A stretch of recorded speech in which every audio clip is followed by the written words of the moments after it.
जय Hind, good morning, good evening, good afternoon सभी लोगों को। देखिए, हम क्लास 12 का फिजिक्स पढ़ रहे हैं जिसमें हमारा चैप्टर चल रहा है विद्युत विभव तथा धारिता, इलेक्ट्रिक पोटेंशियल एंड कैपेसिटेंस। और आज का हमारा टॉपिक है एक समान विद्युत क्षेत्र में विद्युत द्विध्रुव की स्थितिज ऊर्जा।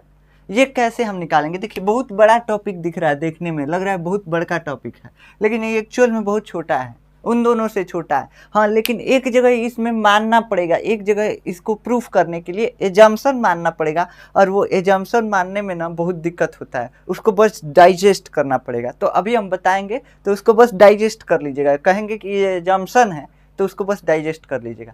इस टॉपिक को पढ़ने के लिए हमको ज्ञान होना चाहिए। किस किस टॉपिक का ज्ञान होना चाहिए। पहला तो विद्युत क्षेत्र का ज्ञान होना चाहिए। दूसरा हमको ज्ञान होना चाहिए कि विद्युत द्विध्रुव क्या होता है, यानी इलेक्ट्रिक डाइपोल क्या होता है, इसके बारे में हमको पता होना चाहिए। तीसरी बात क्या पता होनी चाहिए कि इलेक्ट्रिक डाइपोल मूवमेंट किसको बोलते हैं। और एक और बात पता होना चाहिए कि एक समान विद्युत क्षेत्र में विद्युत द्विध्रुव पर लगने वाला बल आघूर्ण टाउ के बारे में हमको पता होना चाहिए। टाउ के बारे में, टॉर्क के बारे में पता होना चाहिए कि टाउ बराबर पी साइन थीटा होता है। ठीक, ये चीज़ें हमको मालूम होनी चाहिए, तब जाकर के हम ये टॉपिक पढ़ सकते हैं। इसके पिछले लेक्चर में हम आपको बताए थे कि 3 आवेशों के कारण कैसे विद्युत स्थितिज ऊर्जा निकाली जाती है। उसके पिछले लेक्चर में बताए थे कि 2 आवेशों के कारण कैसे स्थितिज ऊर्जा निकाली जाती है। और आज हम क्या करेंगे, विद्युत द्विध्रुव को सीधा विद्युत क्षेत्र में रखेंगे। देखिए, हम विद्युत स्थितिज ऊर्जा को पहले बताए थे, तो बाबू हम आपको बताए थे, बार बार हर एक लेक्चर में बता रहे हैं कि विद्युत स्थितिज ऊर्जा नाम की कोई चीज़ ही नहीं है फिजिक्स में। तो हम ये कहाँ से लिख दिए कि विद्युत स्थितिज ऊर्जा। हम लिखे इस तरह से हैं कि हम विद्युत स्थितिज ऊर्जा का अंतर निकालते हैं। अंतर डिफाइन है फिजिक्स में, और उसी अंतर को हम इसमें निकालेंगे।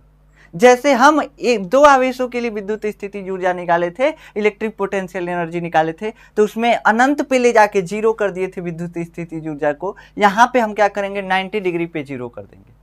अभी देखेंगे तो समझ में आएगा। देखिए, पहले हम क्या बनाते हैं, पहले हम इलेक्ट्रिक फील्ड बनाते हैं। और कैसा इलेक्ट्रिक फील्ड, हेडिंग में देखिए, एक समान विद्युत क्षेत्र बनाना है। एक समान विद्युत क्षेत्र का मतलब क्या होता है कि विद्युत क्षेत्र हर जगह बराबर होना चाहिए, हर एक पॉइंट पे बराबर होना चाहिए।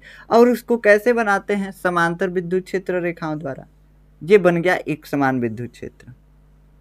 समझ में आ रहा है, ये एक समान विद्युत क्षेत्र बन रहा है। जब विद्युत क्षेत्र रेखाएं एक दूसरे के समांतर होती हैं और समान दूरी पर होती हैं तो क्या होता है, एक समान विद्युत क्षेत्र होता है। ये एक समान विद्युत क्षेत्र हो गया जिसकी तीव्रता को हम मान लेते हैं ई है। ई विद्युत क्षेत्र की तीव्रता होती है ना, तो उसको हम मान लिए ई तीव्रता का विद्युत क्षेत्र है। कौन सा विद्युत क्षेत्र है, एक समान। ठीक, अब क्या करते हैं, अब हम इसमें रखते हैं इलेक्ट्रिक डाइपोल को। और वो इलेक्ट्रिक डाइपोल कैसा होगा, तो यहाँ पे इलेक्ट्रिक डाइपोल क्या होता है ये हम बता चुके हैं आपको पिछले क्लास में, पिछले चैप्टर में।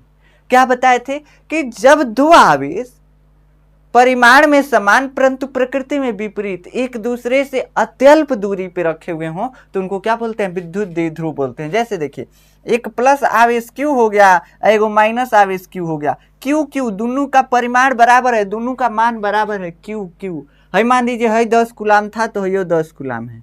ठीक, लेकिन इनकी प्रकृति विपरीत है। प्रकृति का मतलब नेचर, जैसे आपका नेचर उल्टा होता है ना, यो आवेशवा का नेचर इसमें उल्टा है, एगो प्लस रहेगा तो एगो माइनस रहेगा। ठीक, तो जब ये दोनों एक साथ रहते हैं, जैसे आप लोग दो लोग उल्टे नेचर वाले रहते हैं, तो वैसे यहाँ पे इलेक्ट्रिक डाइपोल बनता है।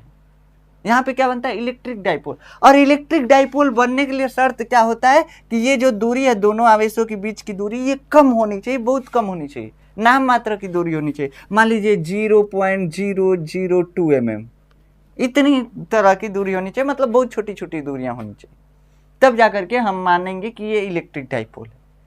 अब हम इस इलेक्ट्रिक डाइपोल को क्या करते हैं बाबू, हम इलेक्ट्रिक फील्ड में उठा के ले जाके रख देते हैं।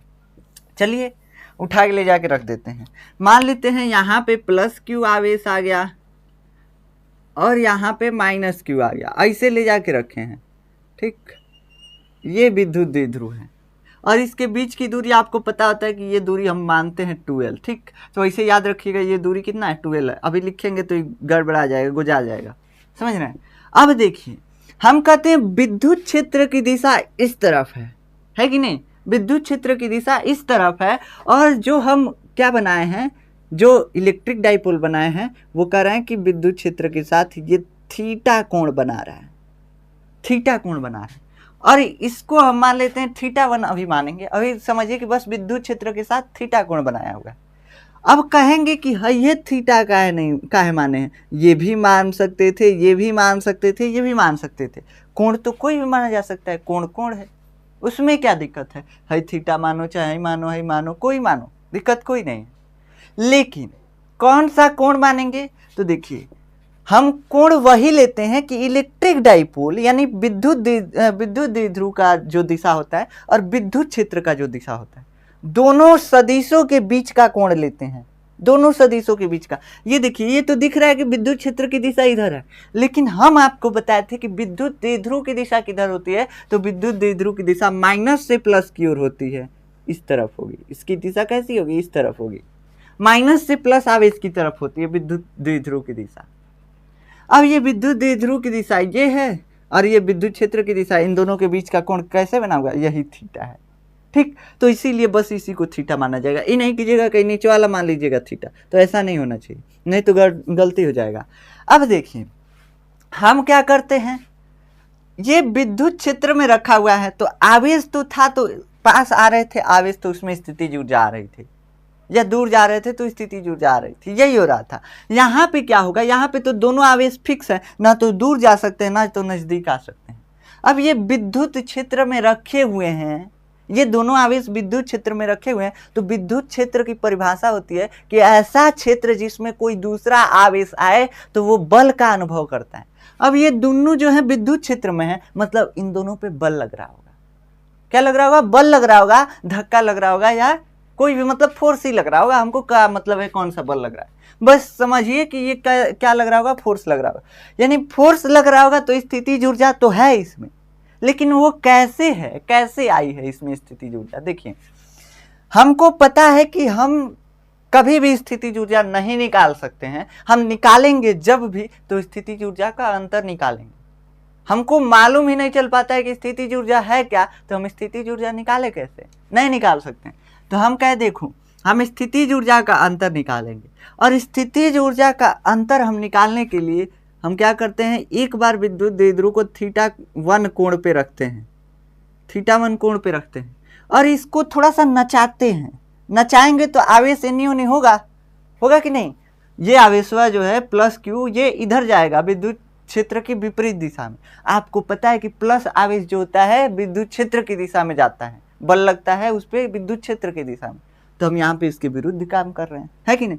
तो हम इसको ऐसे नचाएंगे, नचाएंगे, माइनस आवेश जो है कैसे जाएगा, नचाएंगे जैसे, तो माइनस आवेश जो है विद्युत क्षेत्र की दिशा में जाएगा, और जाएगा तो ये माइनस आवेश ऐसे किधर जाता है, नॉर्मली कैसे जाता है, तो विद्युत क्षेत्र की विपरीत दिशा में इस पर बल लगता है।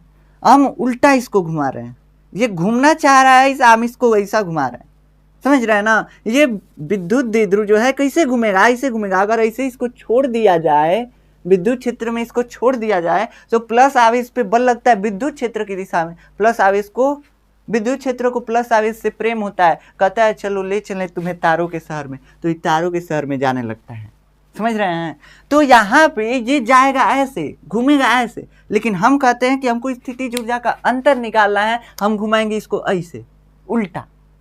तो अब इसको उल्टा घुमाते हैं, अब उल्टा घुमा के हम रोक देंगे, कहाँ रोकेंगे, हम कहते हैं देखिए हम उल्टा घुमा के हम मान लेते हैं हम θ2 कोण पे रख दिए, हमको नहीं मालूम है, कोण नहीं नाप रहे हैं, हम ऐसे घुमा के छोड़ दिए, मान लीजिए θ2। तो हम इस विद्युत द्विध्रुव को घुमाए हैं, और घुमाए हैं तो इसमें स्थितिज ऊर्जा में परिवर्तन भी आया है कि नहीं, स्थितिज ऊर्जा में परिवर्तन भी आया है। जैसे इसको घुमाएंगे, घूमना चाहता है ऐसे, इसको ऐसे घुमा रहे हैं, जैसे स्प्रिंग फैलना चाहता है लेकिन आप उसको दबाते हैं तो उसमें स्थितिज ऊर्जा आ जाता है कि नहीं। तो यहाँ पे भी ये जो है विद्युत द्विध्रुव ये घूमना चाहता है ऐसे, हम घुमा रहे हैं उल्टा, तो इसमें भी स्थितिज ऊर्जा आ रहा है। अब आ रहा है स्थितिज ऊर्जा, तो उसको हम अंतर बस निकाल सकते हैं। अंतर कैसे निकाल सकते हैं, कैसे कि इस विद्युत द्विध्रुव में पहले से भी स्थितिज ऊर्जा थी, अगर ऐसे इसको ऐसे छोड़ देते तो सीधा हो जाता, घूम के ऐसे हो जाता, समझ रहे हैं, ऐसे हो जाता घूम के सीधा। तो इसमें पहले से भी स्थितिज ऊर्जा थी और हम इसमें बस चेंज किए हैं, इसमें बदलाव किए हैं। हम क्या करेंगे, वही बदलाव निकालेंगे कि कितना बदलाव किए। हम मान लेते हैं θ2 कोण तक हम इस विद्युत द्विध्रुव को घुमा दिए। हम जानते हैं कि जो स्थितिज ऊर्जा होता है उसको हम किससे दर्शाते हैं, डेल्टा यू से, और डेल्टा यू जो होता है you final minus you initial होता है। You final minus you initial, अभी कई लोगों को नहीं समझ में आ रहा होगा, इसीलिए हम बोले हैं कि पिछला लेक्चर पहले देख के आइए, तभी आपको समझ में आएगा। यू फाइनल का मतलब कि घुमाने के बाद इसमें स्थितिज ऊर्जा कितनी है, और यू इनिशियल का मतलब कि यहाँ θ1 कोण पे था तब इसमें जो है स्थितिज ऊर्जा कितना था। तो यही क्या है, यही यू फाइनल और यू इनिशियल का मतलब है। यू फाइनल मतलब घुमाने के बाद, घुमा के इसे रख दिए θ2 कोण पे, तो अब इसमें स्थितिज ऊर्जा कितना है, और θ1 कोण पे था तब इसमें स्थितिज ऊर्जा कितना था, वो यू इनिशियल है। ठीक, तो समझ में आ गया। अब इन दोनों को अगर घटा दिया जाए तो इसे निकल जाएगा कि नहीं, अंतर निकालना है हमको। अंतर का मतलब घटाना, दोनों को घटा दिए, यू फाइनल में से यू इनिशियल को घटा दिए, बस अंतर हमको निकल जाएगा। और ये अंतर जो होगा ना वो किसके बराबर होगा, वो बराबर होगा W एक्सटर्नल के बराबर होगा। अब ये W एक्सटर्नल क्या है, हम ये आपको बताए हैं कि जो विद्युत स्थितिज ऊर्जा होता है ना उसमें परिवर्तन उतना ही आता है जितना हमको घुमाने में काम करना पड़ेगा। इसको समझ रहे हैं।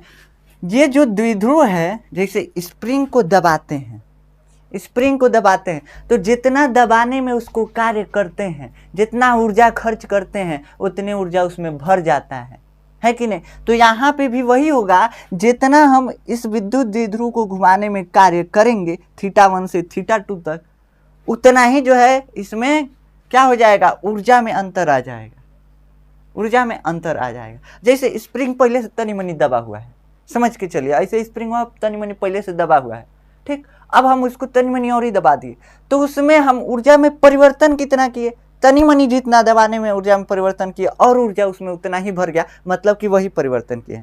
जैसे मान लीजिए, ये मान लीजिए स्प्रिंग ऐसे था, स्प्रिंग, ठीक, स्प्रिंग से पहले समझिए, इसमें मान लेते हैं पहले से 10 जूल ऊर्जा था, मतलब तनी मनी दबा हुआ था स्प्रिंग, इसको छोड़ते तो ही फैल जाता। हम कहे अब इसको छोड़ेंगे नहीं, अब इसको और अच्छे से क्या कर देते हैं, दबा देते हैं। अब इसको और अच्छे से दबाएंगे तो मान लेते हैं इसमें 20 जूल ऊर्जा आ गया, 20 जूल ऊर्जा आ गया। तो हम कितना कार्य करके इसको दबाए हैं, इसके ऊर्जा में जो परिवर्तन हुआ है 10 जूल से 20 जूल, हमको करने के लिए कितना काम करना पड़ा होगा।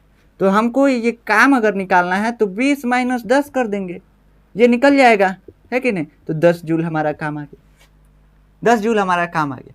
हम जितना कार्य किए वही ऊर्जा में परिवर्तन आ गया, यानी 10 से 20 हुआ है और यही ऊर्जा में परिवर्तन भी हुआ है। देख रहे हैं, 10 जूल अगर कार्य किए हैं तो स्प्रिंग और दब गया है और वही जो है इसमें ऊर्जा में परिवर्तन भी आ गया है, मतलब 10 से 20 हो गया है और 10 से 20 जो है परिवर्तन है। कितना परिवर्तन है, 10 जूल का परिवर्तन है। 10 जूल हम कार्य किए, 10 जूल परिवर्तन आएगा, बस सिंपल सा बात है, समझ रहे हैं ना। वैसे ही यहाँ पे क्या है, तो ये विद्युत द्विध्रुव पहले से θ1 कोण पे था, इसमें कुछ ऊर्जा था, उसको मान लेते हैं यू इनिशियल। हम का इसको तनी मनी घुमा दिए, इसमें कुछ और ऊर्जा भर गया और वो हो गया यू फाइनल। अब क्या हुआ, तो अब इसमें स्थितिज ऊर्जा में अंतर आ गया, परिवर्तन हो गया। तो कितना परिवर्तन हुआ, जितना हम कार्य किए, तो हम कहे कि यही जो है W एक्सटर्नल है, हमारे द्वारा किया गया कार्य। तो स्थितिज ऊर्जा में अंतर हमारे किए गए कार्य के बराबर है। समझ में इतना तो आया कि हम जितना काम करेंगे स्थितिज ऊर्जा में परिवर्तन आ गया, ठीक। अब देखो, ये W एक्सटर्नल हम निकाल नहीं सकते, हम कोई मशीन लेके ऐसे काम नहीं कर रहे थे, हम उठे देखे कि स्थितिज ऊर्जा निकालना है, विद्युत द्विध्रुव को पकड़े ऐसे घुमा दिए, बस।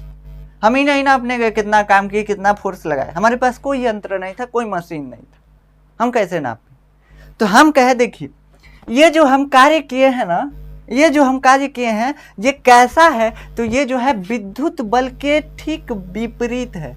देखिए कैसे, विद्युत बल, इलेक्ट्रिक फोर्स इस डाइपोल को कैसे घुमाना चाह रहा था, ऐसे सीधा कर देता, ऐसे घुमा के ऐसे घुमा देता, ऐसे था इलेक्ट्रिक डाइपोल, ऐसे घुमा के सीधा कर देता। कैसे कि प्लस पे उधर फोर्स लगेगा, माइनस पे इधर, दोनों खिंचा के ऐसे सीधा हो जाएंगे सब। ऐसे घुमाना चाह रहा था, मतलब इस पे टॉर्क ऐसे लग रहा था, टॉर्क ऐसे लग रहा था। समझ रहे हैं? विद्युत क्षेत्र कार्य ऐसे करना चाह रहा था, हम क्या किए, इसको ऐसे काम कराए, मतलब उसके विपरीत ऐसे घुमा दिए। तो क्या हुआ, तो हम ये जो कार्य किए वो ठीक विद्युत बल के विपरीत कार्य किए, विरुद्ध कार्य किए। और जो विद्युत बल के विरुद्ध कार्य किए तो हम मान लेते हैं कि ये जो W एक्सटर्नल होगा ये किसके बराबर होगा, माइनस W इलेक्ट्रिक के बराबर होगा। कैसे, देखिए हमको पता है कि विद्युत बल कार्य इधर कर रहा था, और हम जानते हैं ना, देखिए हम बताए हुए हैं आपको कि हम उतना ही कार्य करेंगे विद्युत बल के विरुद्ध जितना विद्युत बल हमारे विरुद्ध कर रहा है। समझ रहे हैं? जैसे विद्युत बल इस डाइपोल को घुमाने के लिए, इस डाइपोल को घुमाने के लिए मान लेते हैं कि ये कितना टॉर्क लगा रहा था, मान लेते हैं 10 टॉर्क लगा रहा था। इसका मात्रक कभी छोड़िए, मात्रक को मेरा भी समझ में आएगा। इसे निकाला जाता है टाइम बराबर PE sine theta, PE sine theta. P का मात्रक क्या होता है, P का मात्रक होता है कूलाम मीटर, और E का मात्रक होता है न्यूटन प्रति कूलाम। ठीक, कूलाम से कूलाम कट जाएगा, न्यूटन मीटर इसका मात्रक आ जाएगा, न्यूटन मीटर। ठीक, तो ऐसे मात्रक को तरफ छोड़िए, बस समझिए कि 10 न्यूटन मीटर का क्या लगाता है, टॉर्क लगाता है इस पे, इस डाइपोल पे टॉर्क लगाता है बल। ऐसे न्यूटन मीटर इसीलिए कह रहा है, न लिखिए, बस मान लीजिए कि 10 न्यूटन का क्या लगाता है, टॉर्क लगाता है। ऐसे समझने के लिए, अब मात्रक उतरक मत यहाँ पे लिखिएगा, 10 न्यूटन का इसे टॉर्क लगाया ऐसे घूमने के लिए। हम भी क्या किए, इस पे 10 न्यूटन का ही लगाया टॉर्क, 10 न्यूटन का ही इधर ऐसे ऐसे घूमने के लिए लगा। लेकिन अब क्या होगा, दोनों अगर टॉर्क बराबर है, दोनों अगर बराबर है तो ये इलेक्ट्रिक डाइपोल घूमेगा नहीं, जैसे है वैसे ही रह जाएगा। समझ में आ रहा है ना, जैसे है वैसे ही रह। इलेक्ट्रिक फोर्स इसको ऐसे घुमा रहा है, उतने फोर्स से हम इसको ऐसे घुमा रहे हैं, तो अभी घूमेगा नहीं, घूमेगा। आपको इधर 10 न्यूटन से कोई खींचे, इधर भी 10 न्यूटन से, आप हिलेंगे नहीं। ऐसे 10 न्यूटन से कोई दबाए ऐसे दोनों ओर से, तो पचक जाएंगे, है कि नहीं? तो पचक जाएंगे, मतलब कि कोई प्रतिक्रिया नहीं होगी, आप वहीं पे रह जाएंगे। वैसे यहाँ पे डाइपोल पे हो रहा है, विद्युत क्षेत्र जो है इसे कुछ फोर्स लगा रहा है, हम भी ऐसे ही लगा रहे हैं। विद्युत क्षेत्र जितना काम कर रहा है इसे, हम ऐसे काम कर रहे हैं उतना ही, उल्टा उतना ही कर रहे हैं। तो ये जो है डाइपोल घूमेगा नहीं। हम कह देखो, हम ऐसे काम जो कर रहे हैं ना, एकदम हल्का सा, एकदम हल्का सा, एकदम तनी मनी, एकदम तनी मनी। मान लीजिए कि 0.00000000001 इतना न्यूटन तनी मनी अधिक फोर्स लगा दिए, ताकि डाइपोल जो है धीरे धीरे धीरे धीरे तनी मनी धीरे धीरे घूमे। तेज नहीं घुमाना है, धीरे धीरे घुमा के ऐसे स्थिर कर दिए, ऐसे कर दिए। अब ऐसे किए तो हम क्या कहे कि देखो, हम फोर्स लगाए हैं लगभग लगभग किसके बराबर लगाए हैं, विद्युत बल जितना लगा रहा था, तनी मनी अधिका लगाए हैं। लेकिन फिजिक्स में तनी मनी का कोई मतलब नहीं होता है।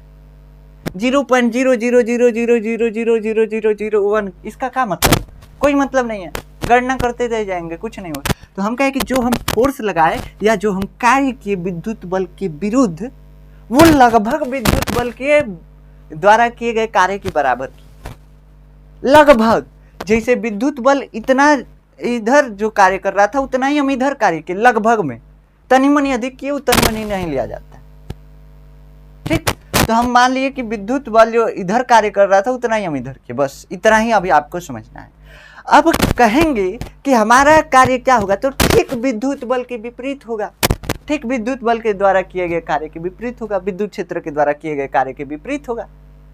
विद्युत क्षेत्र ऐसे, हम ऐसे, बस यही हो रहा है ना। तो हम वही माने हैं कि W एक्सटर्नल जो हम फोर्स लगा रहे हैं, जो हम कार्य कर रहे हैं, वो कैसा है, तो W इलेक्ट्रिक के ठीक विपरीत है, यानी W इलेक्ट्रिक माइनस। ऐसे कर रहा था इलेक्ट्रिक फोर्स, तो प्लस में ऐसे करेगा तो माइनस। तो वही हम कहे कि वो ठीक इसके विपरीत है, इसीलिए माइनस लगा दिए W इलेक्ट्रिक। समझ में आ गया? ये तो विद्युत बल में, विद्युत विभव में इतना समझाया जाता है। ऐसे हम समझा भी चुके हैं, फिर भी यहाँ पे समझा दिए आपको। तो इसीलिए यहाँ पे लिखा जाता है W एक्सटर्नल बराबर W इलेक्ट्रिक। कई लोगों को समझ में नहीं आता है कि माइनस कहाँ लगा के लिख दिए, यही माइनस वह नहीं समझ में आता है। माइनस कहाँ है, कैसे कि हम जो कार्य कर रहे हैं विद्युत बल के विरुद्ध कर रहे हैं, विद्युत बल के द्वारा किए गए कार्य के बराबर ही हमारा कार्य है। लेकिन कैसा है, अगर हम ऐसे लिख दें, ऐसे लिख दें W एक्सटर्नल बराबर W इलेक्ट्रिक, तो ये सही है, ये सही है, उतना ही हम कार्य किए जितना विद्युत बल जो कर रहा था इसको घुमाने। लेकिन हम कैसे किए हैं, इसके ठीक उल्टा किए हैं, उल्टा किए हैं, इसलिए हम इसको नहीं बराबर लिख सकते हैं, माइनस लगा देते हैं कि उल्टा किए। इससे पता चलता है कि इलेक्ट्रिक फोर्स के ठीक विपरीत W एक्सटर्नल किया गया है, बस इसी के लिए। अब चलिए, अब इतना तो आपको समझ में आ गया। हम कहते हैं कि हम इसको यहाँ से यहाँ तक घुमाने में कार्य निकालते हैं, और वो कार्य हम निकालते हैं W इलेक्ट्रिक से, W इलेक्ट्रिक, ठीक, यही निकालेंगे हम। कैसे कि हम W एक्सटर्नल नापे उपे नहीं है, इसीलिए तो W इलेक्ट्रिक हमको मानना पड़ा है। ऐसे तो हम W इलेक्ट्रिक माने नहीं है, W एक्सटर्नल नहीं निकाल सकते, इसीलिए। चलिए, अगर हम W इलेक्ट्रिक निकालें, W इलेक्ट्रिक अगर निकालें तो ये कैसे निकलेगा? कार्य बराबर क्या होता है? कार्य बराबर होता है बल गुणे विस्थापन F इंटू एस। अरे भाई, बल गुणे विस्थापन नहीं तो बल वेक्टर, फोर्स का वेक्टर और डिस्प्लेसमेंट का वेक्टर, यही ना होता है, डॉट प्रोडक्ट होता है फोर्स और डिस्प्लेसमेंट का। अब यहाँ पे ना तो डिस्प्लेसमेंट हो रहा है ना तो फोर्स लग रहा है, यहाँ पे ना तो डिस्प्लेसमेंट हो रहा है ना तो फोर्स लग रहा है, यहाँ पे क्या हो रहा है? यहाँ पे टॉर्क लग रहा है, टॉर्क, टाउ जिसको बोलते हैं। देखिए, टॉर्क का मतलब घुमाने वाला फोर्स है, फोर्स वे ये भी फोर्स ही है, लेकिन ये घुमाने वाला है। और जो ढकेलने वाला होता है ना उसको सिंपल फोर्स बोला जाता है, और जो घुमाने वाला होता है ना उसको बोलते हैं टॉर्क लग रहा है। बस एक टेक्निकल भाषा आ गया है और कुछ नहीं है, बस कंफ्यूज करने के लिए। घुमाने वाला फोर्स, घुमाने वाला बल क्या है? टॉर्क है। और इसे सीधा लगेगा तो सिंपल फोर्स है, तो टॉर्क कुछ नहीं है, घुमाने वाले बल को हम क्या बोलते हैं? टॉर्क बोलते हैं, यानी बल आघूर्ण बोलते हैं। तो यहाँ पे क्या लग रहा है? बल की जगह पे बल आघूर्ण लग रहा है, टाउ। ठीक। दूसरा, डिस्प्लेसमेंट यानी कि विस्थापन। अगर कोई चीज एक जगह से दूसरी जगह चला गया, विस्थापन हो गया। यहाँ पे क्या हो रहा है? ये जो है घूम रहा है लेकिन अपने जगह पे है, लेकिन इसकी स्थिति में अभी भी परिवर्तन है, स्थिति में परिवर्तन है। उसको कैसे नापेंगे? अब मान लीजिए हम यहाँ पे खड़े रहते तो हमारा विस्थापन 0 होता है कि नहीं?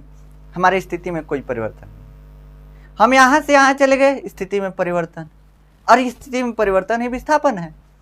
हम ऐसे भी घूम गए तभी भी तो स्थिति में परिवर्तन हो रहा है। अब जब हो रहा है स्थिति में परिवर्तन तो इसको हम विस्थापन कहेंगे। तो अब यहाँ पे आता है क्या? तो यहाँ पे आता है कोणीय विस्थापन। कोणीय विस्थापन मतलब घूमने वाला विस्थापन, घूम के कितना विस्थापित हुए हैं वही, तो यही घूमने वाला विस्थापन है।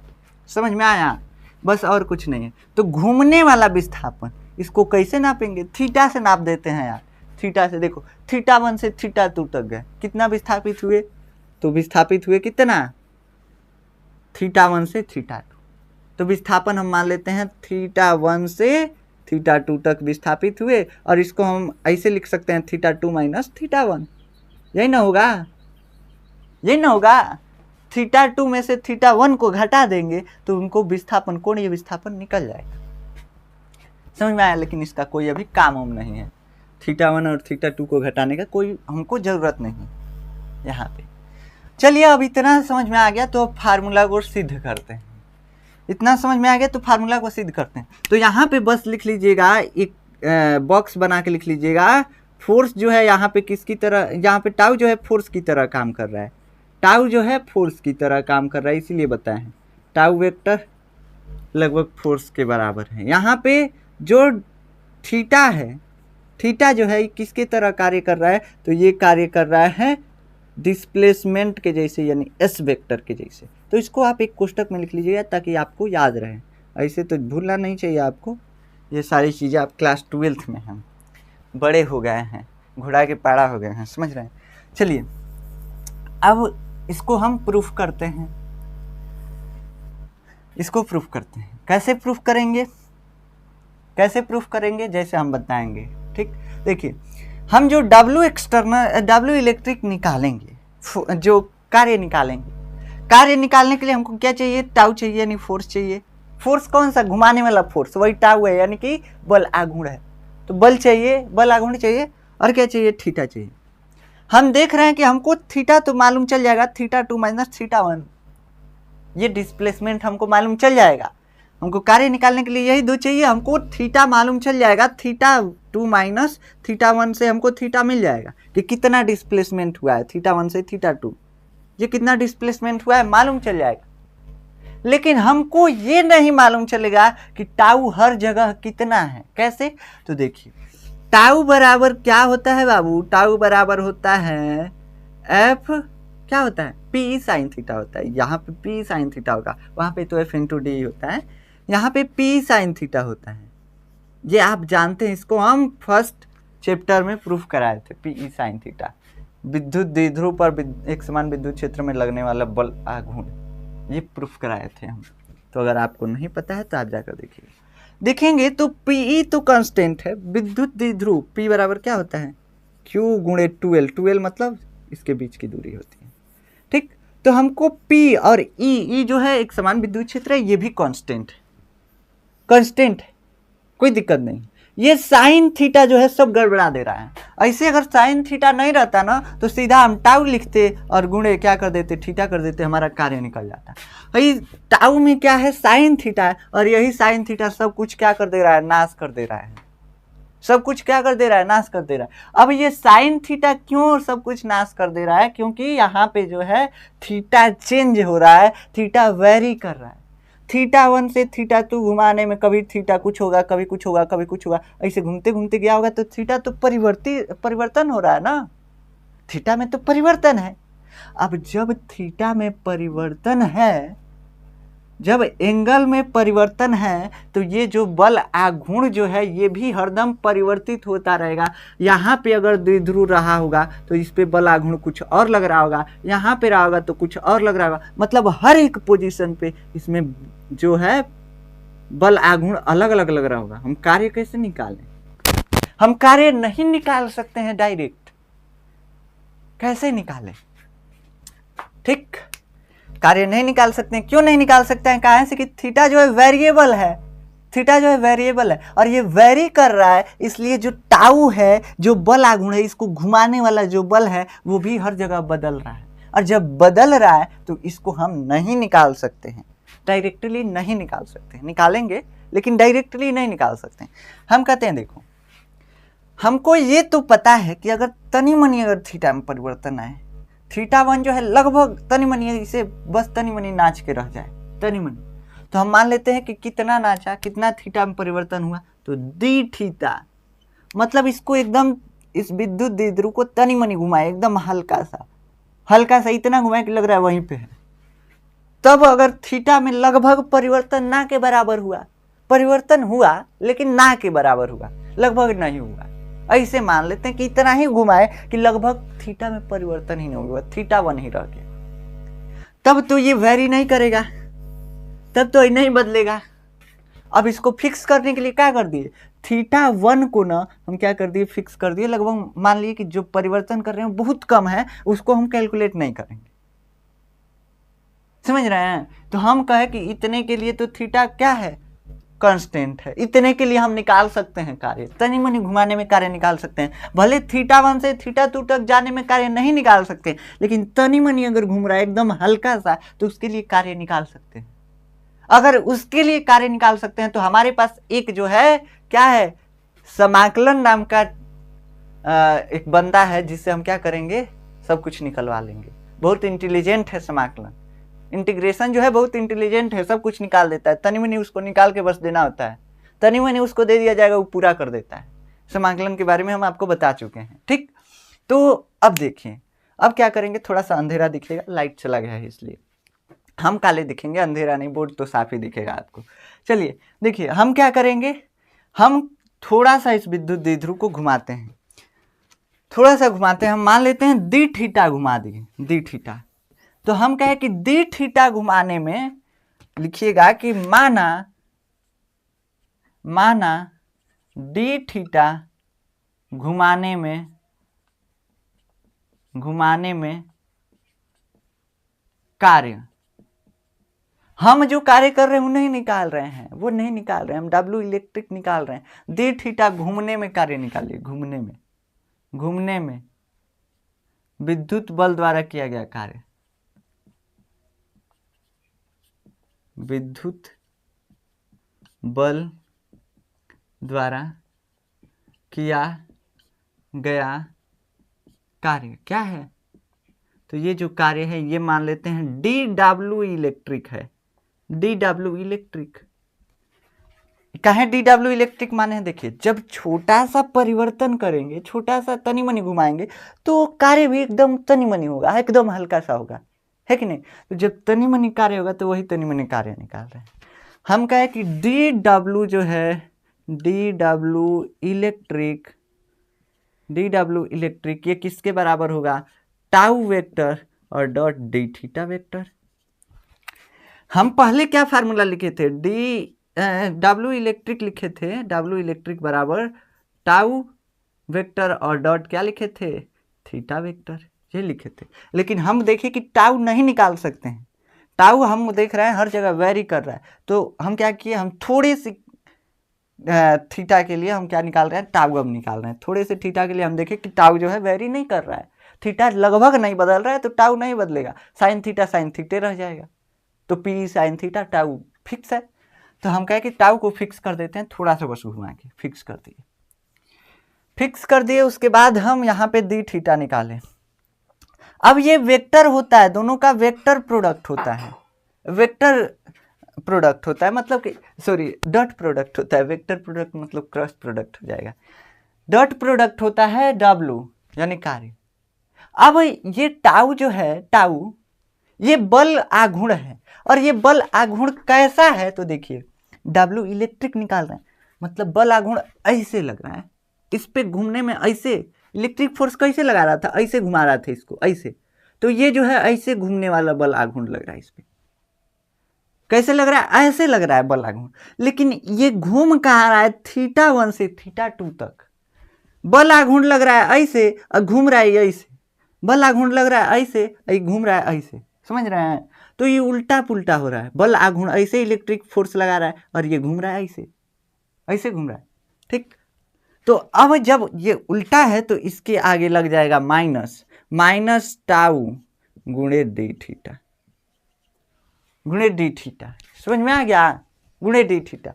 अब यहाँ पे डॉट की जगह पे गुणे आ गया, इससे होता है ए वेक्टर डॉट बी वेक्टर बराबर ए बी कॉस थीटा होता है ना, ए बी कॉस थीटा, वैसे ही कुछ आ गया। यहाँ पे कॉस थीटा कैसे है? कॉस थीटा का मान क्या है? 180 डिग्री है। कैसे? देखिए बल आघूर्ण, बल आघूर्ण की दिशा ऐसे यानी कि ऐसे, और ये घूम रहा है किधर? इधर, यानी कि ये ऊपर की तरफ कौन सा? डिस्प्लेसमेंट का वेक्टर है, ऊपर की तरफ। तो दोनों एक दूसरे के विपरीत, बल आघूर्ण ऐसे और डिस्प्लेसमेंट ऐसे। तो इसीलिए क्या हो रहा है, यहाँ पे दोनों एक दूसरे के विपरीत है, इसलिए क्या हो जाएगा? आगे माइनस लग जाएगा। माइनस लग गया तो ये डी डब्ल्यू इलेक्ट्रिक जो है ये आ गया हमारा minus tau into D theta. हमको टाउ बराबर मालूम होता है पी ई साइन थीटा। क्या मालूम होता है? पी ई साइन थीटा, ये हम निकलवा चुके हैं पहले चैप्टर में। ये हो जाएगा डी डब्ल्यू इलेक्ट्रिक बराबर minus P E sine theta और फिर डी थीटा। हम क्या निकाले? तो अभी तनी मनी घुमाने में कार्य निकाले हैं, कार्य निकला है। कौन सा कार्य निकला है? विद्युत बल के द्वारा किया गया कार्य निकला है। और वो कितना निकला? तनी मनी घुमाने में कार्य निकला है, तनी मनी घुमाने में कार्य निकला। हम कहते पूरा घुमाने में कितना कार्य किया जाएगा? अतः थीटा 1 से थीटा 2 तक घूमने में कार्य, घूमने में विद्युत बल द्वारा किया गया कार्य,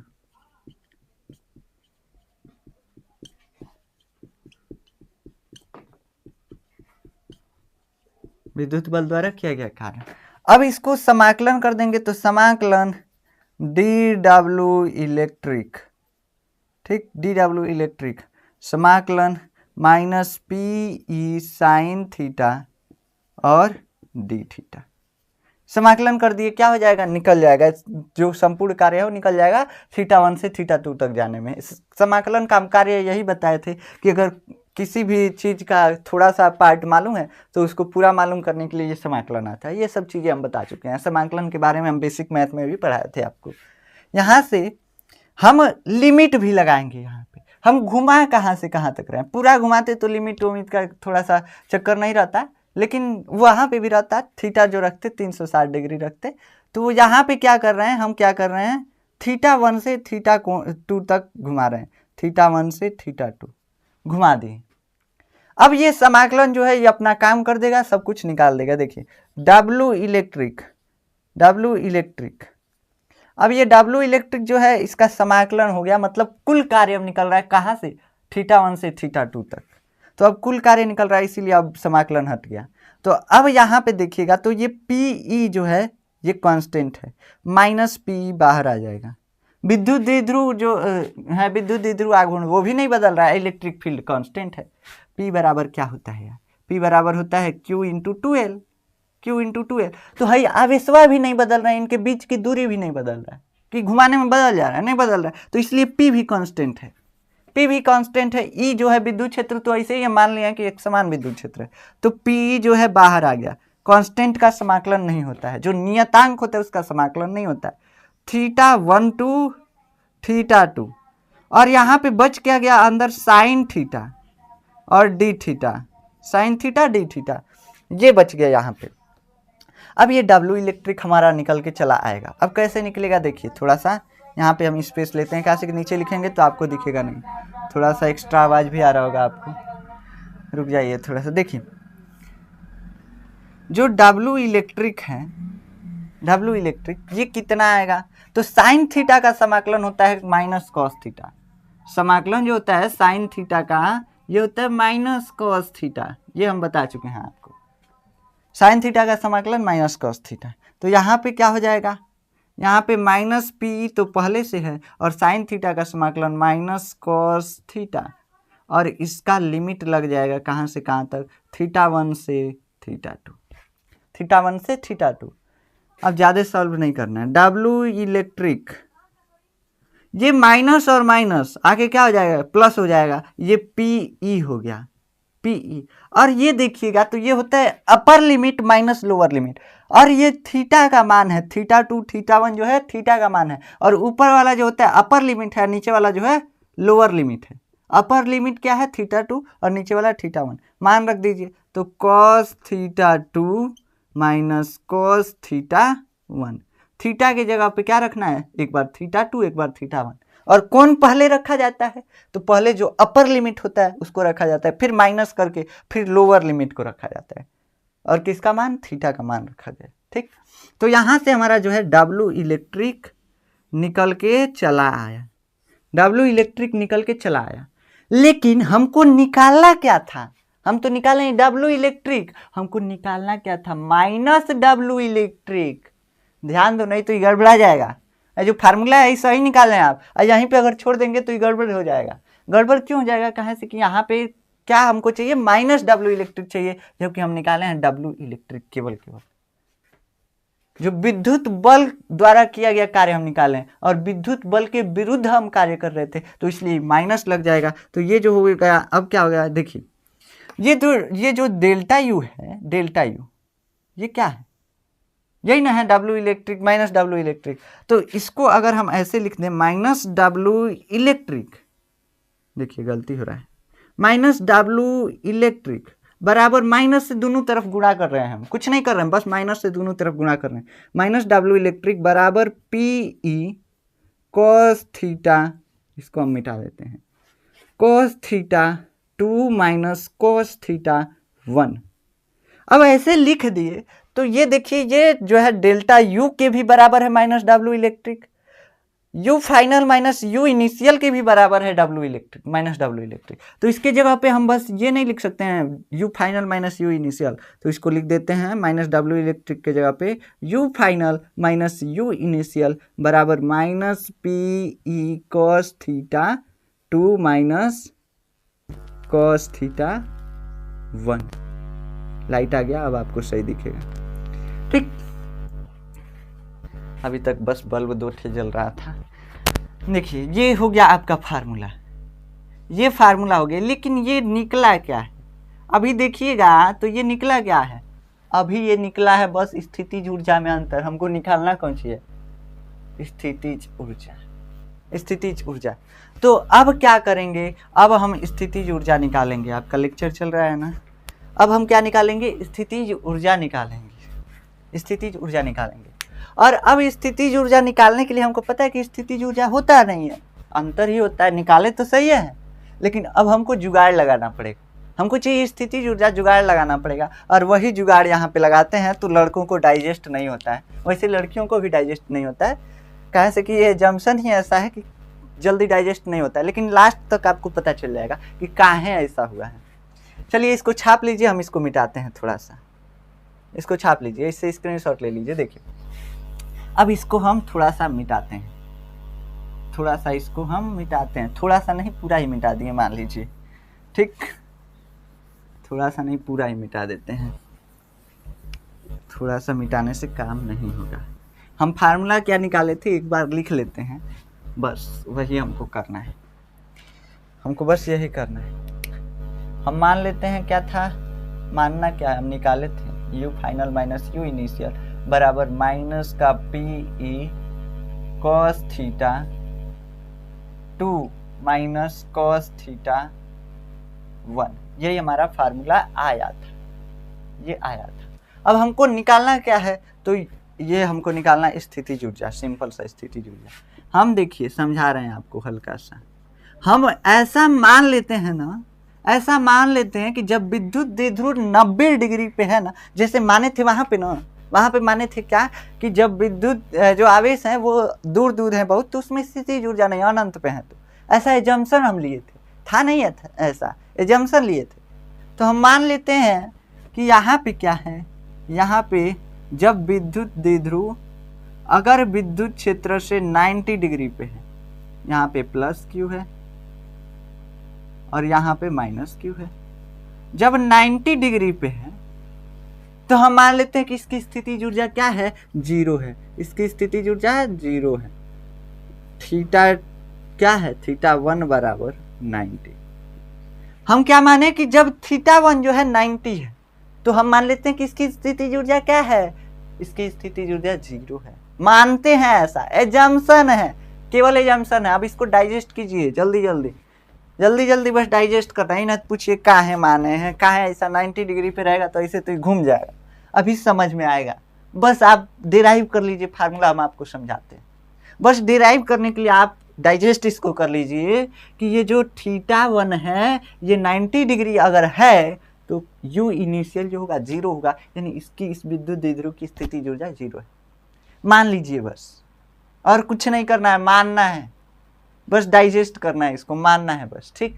तो ऐसा कुछ नहीं हम बोले हैं जो नहीं मान सकते हैं, बस इतना मानना है। हम जानते हैं कि थोड़ा सा मानना कठिन है, कैसे कि इसे दिख रहा है कि विद्युत द्विध्रुव घूम जाएगा, दिख रहा है कि नहीं, घूम जाएगा। अब घूम जाएगा मतलब इसमें स्थितिज ऊर्जा था, लेकिन है नहीं ऐसा। अभी आपको महसूस होगा कि इसमें स्थितिज ऊर्जा नहीं था, इसीलिए हम 90 डिग्री पे 0 मान रहे हैं। बस आप इसको एज्यूम कर लीजिए, ऐसा किताब में लिखा हुआ है, ऐसा किताब में लिखा हुआ है, बस समझ लीजिए किताब में लिखा हुआ है। किताबी ज्ञान हम आपको बांट रहे हैं, बस ऐसे बांट रहे हैं, ठीक। चलिए हम क्या करते हैं, कहते हैं लेट। लेट मतलब माना, लेट मतलब, अब एक लेट्स होता है कि जो मर गया उसके आगे नाम के सामने लेट्स लगाया जाता है, तो लेट नहीं, लेट मतलब माना। क्या क्या माने हम कि theta 1 if theta 1 is equal to 90 degree, theta 1 अगर 90 डिग्री है तो हम मान लेते हैं यू इनिशियल, मतलब अगर विद्युत द्विध्रुव पहले से ही 90 डिग्री पे रखा हुआ है तो उसका जो विद्युत स्थिति ऊर्जा है वो कितना है, वो मान लेते हैं 0 है, 0। अब मान लेते हैं इसको थीटा पर घुमा दिए, थीटा कोण तक घुमा दिए, थीटा कोण तक घुमा दिए, तो हम थीटा 2 को यहाँ पे क्या मान लिए, थीटा मान लिए, थीटा तक घुमा दिए, थीटा 2 को थीटा मान लिए, मतलब जब घुमाए हैं तो थीटा 2 थीटा हो गया, थीटा 2 जो है थीटा हो गया। अब मान लेते हैं ये यू फाइनल है, और यू फाइनल हम मान लेते हैं एक्स है, कुछ भी है हमको नहीं मालूम है, इतना लेट कर लीजिए, मतलब मान लीजिए क्या मानना है कि थीटा 190 मतलब पहले विद्युत द्विध्रुव 90 डिग्री पे था, उस पर जो हम देखे विद्युत स्थिति ऊर्जा वो 0 था, बस इतना मानना है। दूसरा क्या मानना है कि हम इसको थीटा तक घुमाएं, तो यानी दूसरा का जो कोण है वो कितना हो गया, हम पहले थीटा 1 से थीटा 2 तक जा रहे थे, अब 90 डिग्री से थीटा तक जा रहे हैं, अब 90 डिग्री से थीटा तक जा रहे हैं और कुछ नहीं कर रहे हैं। देखिएगा तो कुछ नहीं करना है, 90 डिग्री से थीटा, इधर भी जा सकते हैं इधर भी जा सकते हैं, कोई दिक्कत नहीं हमको, हम किधर ही बस थीटा तक जा रहे हैं। हम इधर वैसे मान लिया आपको समझाने के लिए, हम थीटा तक जा रहे हैं, तो यू फाइनल यानी कि हमारे घुमाने के बाद जो इसमें स्थिति जो जा गई वो एक्स मान लेते हैं, हमको वही निकालना है। जैसे you final minus you initial कर रहे थे उसमें ना, तो क्या आ रहा था, you final minus you initial 0 हो जा रहा था, बस यू फाइनल आ रहा था और वही हमको निकालना था। यहाँ पे भी वही क्या है, यू फाइनल ही निकालना है। इतना मान लिया आप, हम समझते हैं कि डाइजेस्ट कर लिए, मान लिए, कोई दिक्कत नहीं है, दिक्कत नहीं हुआ होगा इतना मानने में, सब चीज़ें मान लेते हैं, इसको भी मान लीजिए। अब कहते हैं कि you final minus you initial को हम मान लेते हैं 90 डिग्री पे, ऐसे लिखने के माइनस पी ई मान रखते हैं, सब जितना माने हैं वही मान रख रहे हैं, पी ई कॉस थीटा 2 की जगह पे क्या माने है theta, cos theta minus cos theta 1 की जगह पे क्या माने हैं, कॉस थीटा 1 की जगह पे माने हैं यहाँ पे 90 डिग्री, देखो ध्यान से 90 डिग्री मान लिए, यही करना था, मान रख दिए, हो गया। थोड़ा सा लेक्चर ये लंबा होगा, 1 घंटे का लगभग हो जाएगा, 1 घंटे से ऊपर का, तो इसलिए थोड़ा डिटेल से इसको समझना इसलिए हो जाएगा, ठीक। तो यू फाइनल कितना हो जाएगा, यू फाइनल जो हो जाएगा वो हो जाएगा 90 जो है, ये यू इनिशियल जो है 90 जो है, यह मान लिया कि यू 90 पे जो कितना है 0 है, यहाँ पे यू इनिशियल को 90 लिख देते हैं, मान लेते हैं 0 है, माने हैं 0 है, 0 रख दिए, ये जंक्शन है, माने, अब नहीं कहिएगा कहाँ से 0 आ गया, माने हैं, माने कि 0 है, मान के रख दिए हैं, हम कुछ भी मान के कर लेते हैं, मान के रख दिए बस, माइनस पी ई और कॉस थीटा, और कॉस 90 का मान कितना होता है, ये याद हो है ना, कॉस 90 का मान 1 होता है क्या, 1 नहीं होता है, 0 होता है, 1 नहीं होता है, 0 होता है, ठीक। तो ये 0 हो गया, कॉस 90 का मान कितना हो गया, 0 हो गया। अब ये 0 हो गया तो अब देखिएगा तो u फाइनल और माइनस 0 का मतलब कुछ नहीं, minus P E cos theta, ये हमारा फार्मूला निकल के आ गया, किसके लिए, पोटेंशियल एनर्जी के लिए। u फाइनल को u बस मान लीजिए, minus P E cos theta, ये हमारा फार्मूला निकल के चला है। अभी तक हम बस फार्मूला डेराइव किए हैं, किसका डेराइव किए हैं फार्मूला, विद्युत स्थिति ऊर्जा की, स्थिति ऊर्जा की। अगर इतना थीटा कोण पे है तो इसकी स्थिति ऊर्जा इतनी ही होगी, किसी भी थीटा कोण पे निकालना है, इसी फार्मूले को लगाएंगे, स्थिति ऊर्जा निकल जाए। इतना डाइजेस्ट कर लीजिए, छाप लीजिए, ठीक।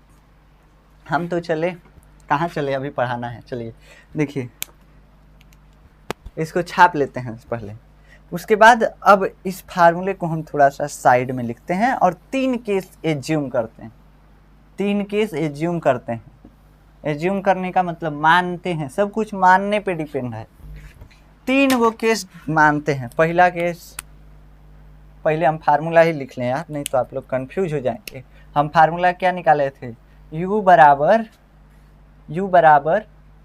भूल गए, minus P E cos theta, भूलते नहीं हैं, minus P E cos theta, यही हमारा फार्मूला आया था। इसको हम थोड़ा सा डब्बे में बंद कर दें, ये मेन फार्मूला है। अब देखिए मेन फार्मूला निकाल लिए, केस 1 मानते हैं, जल्दी जल्दी, केस 1 क्या मानते हैं, पहले ही हम केस मानते हैं थीटा बराबर 90 डिग्री, तभी आपको समझ में आएगा, थीटा बराबर 90 डिग्री। तो हमको u निकालना है, टाउ निकालना है, और बल निकालना है, बल और टाउ और क्या, और u 90 निकालना है, u 90 डिग्री पे। चलिए बताइए क्या क्या होगा। टाउ का भी फार्मूला आपको मालूम है भाई, बल थोड़ा सा आपको कंफ्यूज आ रहा होगा लेकिन समझा रहे हैं अभी, बस समझिए कि टाउ अभी निकालिए और u 90 निकालिए, u 90 और टाउ, बस यही निकालना है आपको। मान लेते हैं ये जो है विद्युत क्षेत्र है, कैसा हूँ बना रहे हैं, इसलिए नहीं कि हम फिगर अच्छे से बना रहे हैं, आप लोग बनाइएगा। मान लेते हैं plus Q minus Q, plus Q minus Q, ये रखा हुआ है विद्युत क्षेत्र से 90 डिग्री पे, इसी पे हम निकाल रहे हैं। इस पे बल लग रहा है इधर, विद्युत क्षेत्र की दिशा में लगता है। मान लेते हैं विद्युत क्षेत्र की तीव्रता ई है, तो Q इंटू ई इधर बल लगेगा, इस पे बल लगेगा इधर Q इंटू ई, यानी इस निकाय पर कुल बल कितना लग रहा है? 0 लग रहा है, 0 लग रहा है। बल कितना लग रहा है? 0 लग रहा है। कुछ नहीं निकालना था यार, इस निकाय पे कुल बल निकालना था। एगो हेन्नी लग रहा है, एगो हन्नी लग रहा है, तो सब कट कुट के 0, तो इस निकाय का कुल बल 0 हो गया। टाउ, टाउ क्या होता है?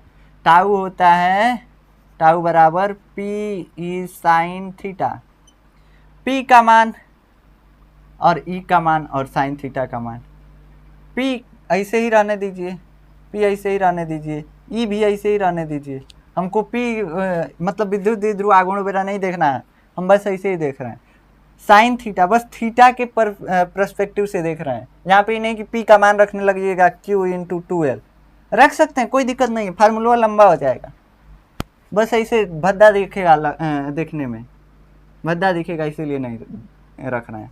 साइन 90, साइन 90 रख दिए। साइन 90 का मान कितना आता है? 1। 1 से जब गुणा होगा तो टाउ कितना हो जाएगा? पी ई हो जाएगा। टाउ बराबर पी ई आ गया, यानी पी ई। क्या निकालना है अब? स्थितिज ऊर्जा। स्थितिज ऊर्जा का formula P E cos theta minus P E cos theta, minus P E cos theta रख दिए। कॉस थीटा कितना है? 90 डिग्री है, थीटा 90 डिग्री है। यू 90 हमारा क्या निकल के चला आया? माइनस पी ई कॉस 90 का मान होता है 0। जब 0 से गुणा होगा तो क्या हो जाएगा? यू 90 जो है वो 0 हो जाएगा, यू 90 जो है 0 हो जाएगा। और ये स्थितिज ऊर्जा का क्या है? तो मीडियम वैल्यू है, मीडियम वैल्यू है, मीडियम वैल्यू है, मीडियम है ये। 0 जो है मीडियम है, 0 जो है स्थितिज ऊर्जा का मीडियम मान है। अभी आपको समझ में आएगा। दूसरा केस लीजिए, तीसरा केस तक जाते जाते सब कुछ समझ में आ जाएगा। तीसरा केस तक जाते जाते, पहला तो आपको अभी समझ में आया है। दूसरा केस क्या हम मानते हैं? दूसरा केस, दूसरा केस हम मानते हैं कि जब थीटा जो 0 हो, थीटा 0 हो, तो थीटा 0 होगा तो हमको क्या क्या निकालना है? इसमें भी वही, टाउ बराबर क्या होगा, एफ बराबर क्या होगा, और यू 0 बराबर क्या होगा। चलिए निकालिए। कैसे होगा 0? ये विद्युत क्षेत्र होगा इसे कुछ टाइप का, इसे कुछ टाइप का, प्लस आवेश इधर होगा, माइनस आवेश इधर होगा, और ये जो है इसके बीच की दूरी, यहाँ पे कोण कितना हो गया? थीटा 0 हो गया। अब निकालते हैं टाउ। टाउ बराबर क्या होता है? पी ई साइन और 0 डिग्री। पी ई बस आ जाएगा, साइन 0 का मान कितना होता है? 1 होता है। साइन 0 का मान 0 होता है, साइन 0 का मान 0, 1 बोल दिए तो 1 हो गया। देखिए हरदम बदलता नहीं रहता है साइन का मान, तो साइन 0 का मान 0, ये कितना हो गया? टाउ जो है गया 0 हो गया। 0 से जब गुणा होगा 0 हो जाएगा, तो टाउ 0 हो गया। यानी इस पे टॉर्क नहीं लग रहा है, दिख रहा है ना, इसे भी दिख भी रहा है कि इस पे टॉर्क नहीं लग रहा है। ऐसे अगर रख देंगे तो क्यू आवेश जो है प्लस क्यू आवेश इधर इस पे बल लगेगा, माइनस पी इधर, ये यहीं पे रह जाएगा, मतलब इस पे अब टॉर्क नहीं है। यहाँ पे भी प्रूफ हो गया कि टॉर्क नहीं है, न्यूमेरिकल वैल्यू से भी प्रूफ हो गया कि इस पे टॉर्क नहीं है। टॉर्क कितना है? 0 है। घुमाने वाला बल नहीं लग रहा है, एगो हेन्नी लग रहा है, एगो हेन्नी लग रहा है, उल्टा लग रहा है, बस ऐसे खिंचाया रह जाएगा, यहीं पे रह जाएगा। इस पे घुमाने वाला बल जो है टॉर्क वो नहीं लग रहा है, प्रूफ हो गया यहाँ से। चलिए देखिए, फोर्स, फोर्स भी इधर Q इंटू इधर भी Q इंटू, फोर्स कितना है? 0 है। कुल बल जो है इस पे 0 है, कुल टॉर्क जो है 0, ना तो घुमाने वाला बल है और ना जो ऐसे लीनियर फोर्स है, कोई फोर्स नहीं। निकालते हैं स्थितिज ऊर्जा। स्थितिज ऊर्जा जो है इसका वो कितना आएगा? माइनस पी ई कॉस और 0 डिग्री। कॉस 0 का मान होता है 1, कॉस 0 का मान कितना होता है? 1 माइनस पी ई। इसका मतलब क्या है? यहाँ पे इसका मतलब समझिए, इसका मतलब ये है कॉस का सबसे न्यूनतम मान कितना होता है? कॉस का सबसे न्यूनतम मान होता है -1। कॉस का सबसे न्यूनतम मान कितना होता है? -1। और हाईएस्ट मान कितना होता है? हाईएस्ट मान होता है हाईएस्ट मान कितना होता है? हाईएस्ट मान होता है +1। ठीक, अब देखिएगा अगर U का हमको न्यूनतम मान चाहिए तो न्यूनतम मान क्या आ सकता है? -PE ही आ सकता है। अगर +PE हो जाएगा, +PE तो ज्यादा, सबसे ज्यादा हो जाएगा। या तो 0 हो सकता है, या तो +PE हो सकता है, या तो -PE, या तो 3/2 4/2, ऐसे cos का मान कुछ भी आ सकता है। लेकिन अगर cos 0 रखते हैं तो u का मान सबसे न्यूनतम आता है, यानी सबसे कम आता है। cos 0 रखते हैं तो ये u जो है ये सबसे कम आ रहा है, यानी मिनिमम आ रहा है। मिनिमम, ये जो है स्थितिज ऊर्जा क्या है? मिनिमम है, मिनिमम है। अब हमको ये भी यहाँ पे इस फिगर में ये दिख रहा है कि यहाँ पे स्थितिज ऊर्जा मिनिमम है, इसलिए ये जो है स्टेबल अवस्था में है। जब किसी चीज में स्थितिज ऊर्जा होगी तो स्टेबल रहेगा? नहीं रहेगा। आपको ऊपर चढ़ा दिया जाए, ऊपर ऐसे हाथ पे रख लें हम, ऐसे आपको समझ लीजिए हम सर्कस वाले हैं, कुछ भी ऐसे हाथ पे रख लें, ऐसे हाथों नीचे से हटा दें, आपके अंदर स्थितिज ऊर्जा था, जैसे हम आपका साथ छोड़े आप तो नीचे धड़ाम से गिर जाएंगे। कहाँ से कि स्थितिज ऊर्जा था। तो जब किसी चीज में स्थितिज ऊर्जा होगा वो स्थिर रह ही नहीं सकता, स्थिर रह ही नहीं सकता है। वो क्या होगा? वो अपना स्थितिज ऊर्जा खर्च करना चाहेगा, जैसे आप खर्च करके पटका आ गए।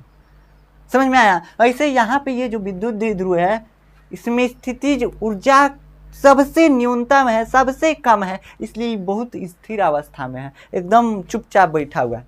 अगर तन को इसमें स्थितिज ऊर्जा रहता ना तो ये क्या करता? अपना नखरा दिखाता, ऐसे घूमता, ऐसे नाचता। समझ रहे हैं? तो नाच नहीं रहा है, मतलब इसमें स्थितिज ऊर्जा नहीं है, सबसे कम है स्थितिज ऊर्जा, लेकिन बहुत कम है, बहुत कम है, 0 से भी कम है। समझ में आया? 90 पे तो 0 है स्थितिज ऊर्जा, लेकिन 0 से भी कम कहाँ पे? ऐसे 0 डिग्री पे है स्थितिज ऊर्जा। तो जब सबसे कम स्थितिज ऊर्जा रहेगा तो वो स्टेबल रहेगा, स्टेबल रहेगा। यहाँ पे भी ये स्टेबल है, वही प्रूफ करना था। तो 90 डिग्री पे 0 काहे माने थे? काहे से कि यहाँ पे स्थितिज ऊर्जा का सबसे कम मान 0 नहीं है, 0 जो है मीडियम है, सबसे कम मान क्या है? -PE है, माइनस में चला जा रहा है स्थितिज ऊर्जा। जैसे टेम्परेचर 0 हो गया एक, और एक माइनस में चला जाता है, -10 डिग्री, -15 डिग्री, वैसे यहाँ पे स्थितिज ऊर्जा माइनस में चला गया है, 0 नहीं है, माइनस में चला गया, इसीलिए हम 90 पे 0 माने थे। चलिए तीसरा केस मान लेते हैं। तीसरा केस भी हम आपको दिखा ही देते हैं। क्या तीसरा केस है? तीसरा 180 पे मानते हैं। केस कौन सा? तो 3। केस 3 क्या है? थीटा बराबर मानते हैं 180 डिग्री। तो हमको क्या क्या निकालना है? टाउ बराबर निकालना है, फोर्स निकालना है, हमको U180 निकालना है। यही चीजें हमको निकालनी होती है। ठीक, यही चीजें हमको निकालनी होती है। अब देखिए, आपका वीडियो चल रहा है, देखिए टाउ जो होता है PE sine theta, PE sine theta, sine 180 का मान बाबू, साइन 180, साइन 180 का मान कितना होता है? साइन 180 का मान होता है 0। साइन 180 का मान भी कितना होता है? 0। तो PE जो है, PE साइन थीटा, ये कितना हो गया? 0 हो गया। साइन 180 का मान 0, याद रखना। ठीक, साइन 0 का भी मान 0, साइन 180 का भी मान 0। भूल रहे होंगे तो हमारा दोस्त नहीं। ठीक, देखिए साइन 180 का भी मान 0, साइन 0 का भी मान 0 होता है। अब F जो है बल, पहले बना लेते हैं फिगर, नहीं तो आपको समझ में नहीं आएगा। ये हो गया विद्युत क्षेत्र। अब पहले इधर प्लस आवेश था, अब माइनस, प्लस आवेश इधर आ गया है और माइनस आवेश इधर आ गया है। अब इसकी दिशा कैसी है? माइनस से प्लस की ओर, यानी विद्युत क्षेत्र के विपरीत एकदम है, इसलिए 180 डिग्री का कोण है। समझ रहे हैं? 180 डिग्री का कोण है। अब देखा जाए तो इस पे टॉर्क कभी भी नहीं लग रहा है, कहाँ से कि प्लस पे बल जो है इधर लग रहा है और माइनस पे बल इधर लग रहा है। घूमने वाला कोई फोर्स दिख रहा है? नहीं दिख रहा है, बस ऐसे खिंचाया हुआ है। तो घूमने वाला फोर्स नहीं दिख रहा है, इसलिए टाउ बराबर कितना आ गया? 0 आ गया। बल इस पे लगा है, एक इधर लगा है, एक इधर लगा है, प्लस पे उस तरफ लगा है, माइनस पे इस तरफ, लेकिन दोनों बराबर है, QE कट जाएगा 0। तो फोर्स तो हर जगह इस पे 0 ही रह रहा है। फोर्स इस पे हर जगह क्या है? 0 है। यहाँ से u 180 डिग्री निकाला जाए तो ये क्या होता है minus P cos theta, minus P cos theta, और थीटा कितना है तो 180 डिग्री है, और कॉस 180 का मान कितना होता है -1 होता है, तो यहाँ पे रखेंगे माइनस पी ई और कॉस 180 डिग्री का मान -1, गुणा होगा क्या हो जाएगा प्लस पी ई, और ये सबसे मैक्सिमम मान है किसका स्थितिज ऊर्जा का। तो समझ में आ रहा है। अब देखिए इसको बोलते हैं, इसको बोलते हैं, किधर गया, इसको बोलते हैं stable equilibrium. Stable equilibrium, equilibrium का हमको स्पेलिंग नहीं मालूम है, लिख लीजिएगा, ठीक ना। यहाँ पे ये क्या होता है अनस्टेबल इक्विलिब्रियम, अनस्टेबल इक्विलिब्रियम हम शॉर्टकट लिख रहे हैं बहुत ज़्यादा, ठीक। तो अनस्टेबल इक्विलिब्रियम, इक्विलिब्रियम का मतलब साम्यावस्था होता है, हिंदी में बोला जाए तो शुद्ध हिंदी साम्य होता है, साम्यावस्था में। अब देखा जाए तो ऐसे अगर ये विद्युत द्विध्रुव है तभी भी नहीं घूमेगा, लेकिन अगर इसको तनियो मनी डिस्टर्ब किए, देखिए अगर इस पे ऐसे एकदम सीधा सीधा विद्युत क्षेत्र के एकदम इधर 180 डिग्री पे है तो प्लस क्यू पे उधर बल लगेगा, माइनस क्यू पे उधर, दोनों नहीं घूमेगा। लेकिन तनी मनी अगर इसको डिस्टर्ब करेंगे ना, तनी मनी हिला देंगे इसको ना, तनी मनी छू देंगे इसको, तो क्या होगा घूम जाएगा, एकदम सीधा डायरेक्ट उल्टा घूम जाएगा। कहाँ घूम जाएगा, कहाँ से कि ये अनस्टेबल इक्विलिब्रियम में था। अनस्टेबल इक्विलिब्रियम मतलब तनी मनी भी डिस्टर्ब करेंगे तो क्या हो जाएगा, ये अपने स्टेबल इक्विलिब्रियम में चला जाएगा। जैसे देखिए ये अगर क्या है, ये अगर एक पृथ्वी का गोला है, पृथ्वी है मान लीजिए, छोटी चुकी पृथ्वी है, एगो गेंद इस पे रख दिए, इसके टीला पे, एकदम टीला पे, तो क्या होगा, इसको तनी मनी अगर एनी ओनी मारेंगे तो ये नीचे गिर जाएगा, है कि नहीं, नीचे गिर जाएगा। अगर इसके अंदरवा एगो गेंद रख दिए, इसके अंदरवा, तो क्या होगा, इस गेंदवा को ऐसे मारे तभी भी यहाँ से लौट के यहीं पे आएगा। मतलब ये स्टेबल इक्विलिब्रियम है और ये अनस्टेबल, यहाँ पे भी ये स्थिर था और यहाँ पे भी ये स्थिर था, लेकिन इसको अगर डिस्टर्ब कर रहे हैं तो ये इसको कोई फर्क नहीं पड़ रहा है इसको डिस्टर्ब करने पे, लेकिन इसको डिस्टर्ब कर रहे हैं तो ये क्या हो रहा है, अनस्टेबल हो जा रहा है, ये अपने पोजीशन को चेंज कर दे रहा है। ये क्या कर रहा है, पोजीशन को चेंज तो कर रहा है, फिर वापस उसी पोजीशन में आ जा रहा है, कोई दिक्कत नहीं है इसको। ऐसे ही इसको अगर पोजीशन को चेंज कराएंगे तब तो ये क्या होगा, स्टेबल इक्विलिब्रियम में चला जाएगा, प्लस इधर चला जाएगा प्लस क्यू, और माइनस क्यू इधर चला जाएगा। अब प्लस पे इधर बल लग रहा है और माइनस पे इधर बल लग रहा है, इधर घुमाएंगे तभी भी क्या होगा, टर्क लगने लगेगा, इधर घुमाएंगे तभी भी टर्क लगने लगेगा घुमाने वाला, तो इसको फिर से सीधा कर देगा, मतलब फिर से स्टेबल हो जाएगा। तो ये स्टेबल इक्विलिब्रियम है और ये अनस्टेबल इक्विलिब्रियम है। तो ये होता है unstable equilibrium, stable equilibrium. 90 degree पे कैसा है, तो इक्विलिब्रियम में है ही नहीं। 90 डिग्री पे रहेगा तो क्या होगा, ऐसे ही घूम जाएगा, उस पर टॉर्क लग रहा है, घूम जाएगा। तो ये चीज़ें हैं, एक समान विद्युत क्षेत्र में जब विद्युत द्विध्रुव रखा होगा तो ये चीज़ें होंगी, उस पर टॉर्क लगेगा, ठीक, उस पर टॉर्क लगेगा और वो घूम जाएगा। तो आशा है कि ये चीज़ें आपको समझ में आई होंगी। अब इसका क्वेश्चन जो है ना, हम नेक्स्ट लेक्चर में कुछ डिस्कस करेंगे इससे संबंधित क्वेश्चन, कहा कि इससे संबंधित क्वेश्चन जो है नीट में भी पूछा जाता है, यूपी बोर्ड एग्जाम में भी पूछा जाता है, और यूपी बोर्ड का तो आप जानते हैं ठिकाना नहीं, हमारे एक लेक्चर में बोल रहे हैं क्या पूछ देगा, कहाँ से, आईआईटी से पूछ देगा कि जेईई से पूछ देगा, कहाँ से पूछ देगा, कोई ठिकाना नहीं है। तो आशा है आपको ये लेक्चर समझ में आया होगा। अगर आपको इसका नोट्स चाहिए तो आप जाकर देखेंगे, डिस्क्रिप्शन में आपको नोट्स मिल जाएगा, वहाँ से जाकर के नोट्स डाउनलोड कर सकते हैं। मिलते हैं नेक्स्ट लेक्चर में, तब तक के लिए जय हिंद।